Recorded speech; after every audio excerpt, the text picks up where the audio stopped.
চাঁদে ট্রেন চালাতে চায় নাসা। ট্রেনে চড়ে পৌঁছে যাবেন চাঁদে। সত্যিই এবার চাঁদে ট্রেন চালানোর পরিকল্পনা করছে নাসা। তবে পৃথিবীর মতো চাঁদে যাওয়ার ট্রেনের কিন্তু দুটি ট্র্যাক থাকবে না। তাহলে ব্যাপারটা কি? ফ্লোট প্রযুক্তি কিভাবে কাজ করবে জেনে নেওয়া যাক। বিশ্বের বড় বড় মহাকাশ সংস্থাগুলো চাঁদে পৌঁছাচ্ছে। চাঁদের প্রজেক্টের জন্য একটি বিশেষ মিশন চালু করেছে চীন। এদিকে নাসা আবারও চাঁদে মানুষ পাঠাতে চাইছে, সেখানে বসতি স্থাপন করতে চাইছে। বিশেষজ্ঞরা মানুষকে অন্য গ্রহে নিয়ে যাওয়ার সর্বোত্তম উপায়ও খুঁজছেন, কিন্তু উড়ন্ত পরিবহন ব্যবস্থার মাধ্যমে মানুষকে চাঁদে নিয়ে যাওয়া কিছুটা কঠিন হতে পারে।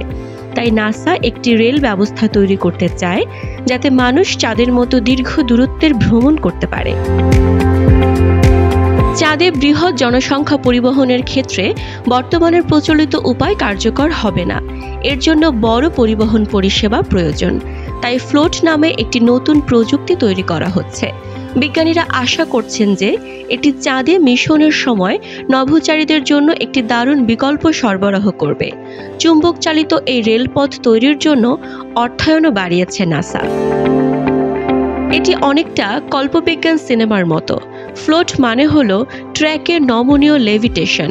এই প্রকল্পটি নাসা এর জেট প্রপালশন ল্যাবরেটরি পরিচালনা করছে। এটি নাসার উদ্ভাবনী উন্নত ধারণা প্রোগ্রাম অধ্যয়নের দ্বিতীয় পর্যায়ে।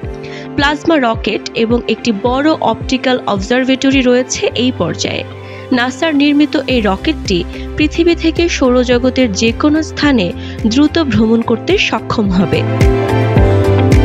চন্দ্র রেল ব্যবস্থা চাঁদে নির্ভরযোগ্য, স্বয়ংক্রিয় এবং দক্ষ পেলোড পরিবহন ব্যবস্থা সরবরাহ করবে। চাঁদের মাটি পরিবহনে ভূমিকা পালন করতে পারে এটি। এই মাটির সাহায্যে নভোচারীরা চাঁদে ভিত্তি তৈরি করতে বিভিন্ন উপায় ব্যবহার করতে পারবেন। নাসার রোবোটিক্স ইঞ্জিনিয়ার ইথান স্ক্লার এই প্রকল্পের নেতৃত্ব দিচ্ছেন। তার অনুমান যে এটি দিনে 100 টন পণ্য পরিবহন করতে পারে। তিনি